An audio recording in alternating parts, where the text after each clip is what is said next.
this isn't the time. She replied, if you don't come, I'll cut you off. I hung up and deleted her number. On the day of the party, my son woke up and said, Mom, I got hurt because Grandma. Update 1. I'm Morgan, 35 years old, and I've been sitting beside my 12-year-old son, Tyler's hospital bed for 72 hours straight. The accident destroyed his bike, and left him unconscious in the ICU. My eyes were burning from lack of sleep when my phone rang. It was my mother. Tomorrow is your sister's birthday party. Make sure you help prepare. I couldn't believe what I was hearing. I can't. This isn't the time.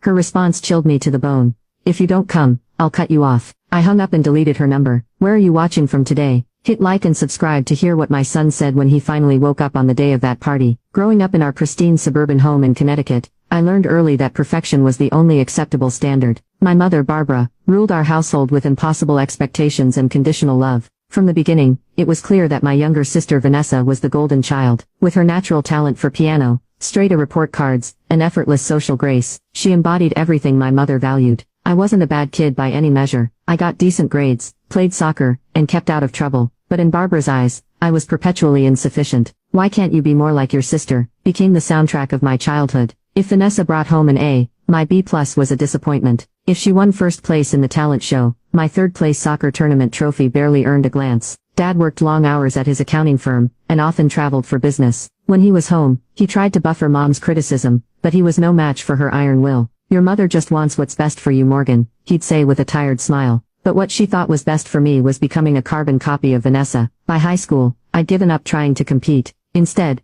I focused on finding my own path. I discovered photography, capturing moments of authentic beauty, rather than manufactured perfection. I volunteered at the local animal shelter, finding comfort in the unconditional affection of abandoned dogs and cats. Through these outlets, I started building an identity separate from the comparative shadow of my sister. Then I met David during my sophomore year of college. He was studying engineering on an ROT scholarship, with plans to join the army after graduation. David saw me for who I really was. He loved my candid photographs, laughed at my dorky jokes, and never once compared me to anyone else. For the first time, I felt truly valued. When I told my parents about our engagement at 22, my mother's reaction was predictably cold. You're throwing away your future for a military boy. What about graduate school? She couldn't understand that I'd found something more valuable than the prestige she craved. David's family welcomed me with open arms. Sunday dinners full of laughter and genuine conversation. We married despite my mother's disapproval. She attended the wedding with a tight smile, criticizing everything from the modest venue to my simple dress. Dad slipped me an envelope with a check, whispering, I'm proud of you, kiddo.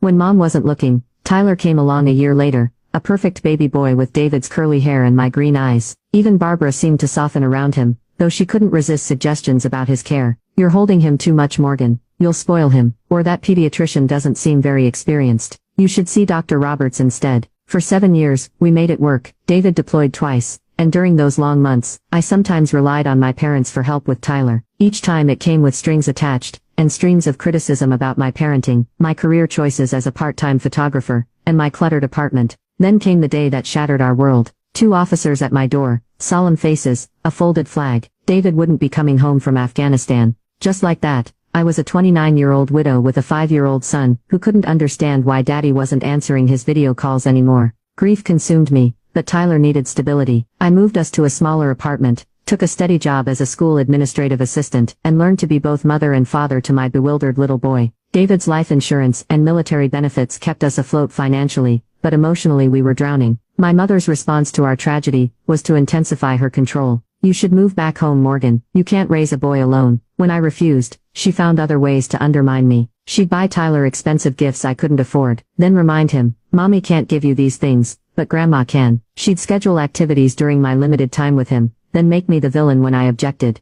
Meanwhile, Vanessa's life continued its picture-perfect trajectory. She married a successful dentist, had twin girls, and lived in a house that belonged in a magazine. Every family gathering became an opportunity for Barbara to highlight the contrast between our lives. Vanessa's girls are already reading at a 3rd grade level. Is Tyler still struggling with math? Or look at this beautiful vacation photo from their trip to Europe. When was the last time you took Tyler anywhere special, Morgan? Still, I maintained the relationship for Tyler's sake. He loved his cousins, and occasionally when my mother wasn't actively criticizing me, we had moments that almost felt like family. Dad continued to be my quiet ally, slipping me encouraging notes, or calling just to check in, when Mom wasn't around. The years passed in this uneasy balance. Tyler grew from a grief-stricken 5-year-old into a thoughtful, resilient 12-year-old, with his father's kind heart and determined spirit. We developed our own traditions and support systems. My co-workers became friends who understood my single mom's struggles. David's parents, though living in Arizona, maintained a loving long-distance relationship with their grandson, through weekly video calls and summer visits. Gradually, Tyler and I built a new normal. The raw wound of David's absence, slowly transformed into a tender scar. We still missed him terribly, but we could talk about him without breaking down, sharing memories and keeping his spirit alive in our small family of two. In recent months, things had actually been looking up. I'd been promoted at work, giving us a bit more financial breathing room. Tyler had joined the school science club, and found his passion for robotics. We'd even planned a special trip to Washington, D.C. for spring break, our first real vacation in years. What I didn't realize was that our fragile peace with my mother was about to be tested in ways I never imagined.